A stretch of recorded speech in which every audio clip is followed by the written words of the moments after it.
ማንም ሰው በሉ ከዚህ በኋላ ሊያበሽቀኝ አይችልም። ምክንያቱስ ራሴን መመራው።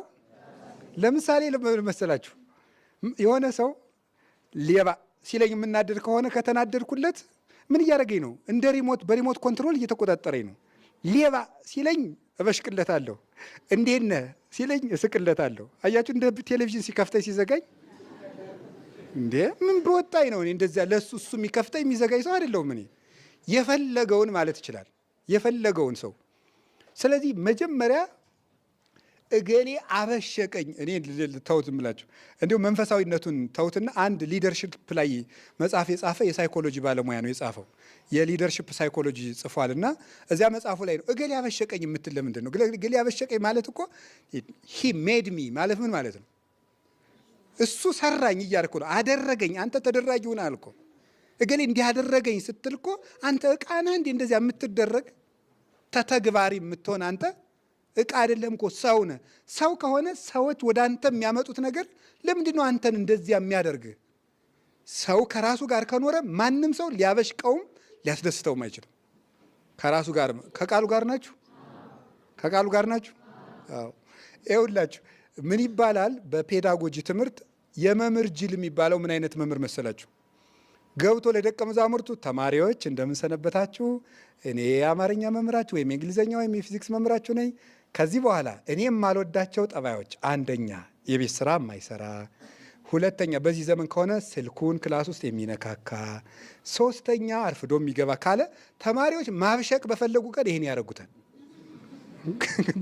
የመምህር ጅል ማለት አይነገርም፣ እንደዚህ ተብሎ አይነገርም። ነውር ነው፣ እንደዚህ አይባልም። ዝም ነው የሚባለው። መተዳደሪያ ደንብ አውጡ ይባላል እንጂ እንደዚህ የሚያደርግ ያበሽቀኛ ነው ካላችሁ ማብሸቅ። አንድ ሰው ሚስቱን እንደዚህ ስታረጊ ታበሽቅኛለች አይባልም። ማብሸቅ በፈለገች ቀን እንደዚያ ታደርጋለች። እንደዚያ ሳይሆን አይደረግም፣ እንደዛ አይደረግም። ከቃሉ ጋር ናችሁ። እግዚአብሔር ከሁላችን ጋር ይሁን። ስለዚህ ሰዎች ልንገራችሁ፣ ሰዎች እንዳያበሽቁን ማድረግ እንችላለን አንችልም? አንችልም። ምን ማለት ይመስላችሁ? ሰዎች እንዳያበሽቁ ማድረግ ይቻላል። እኛ ለመባሸቅ ግን እንችላለን። ገባችሁ አይደል?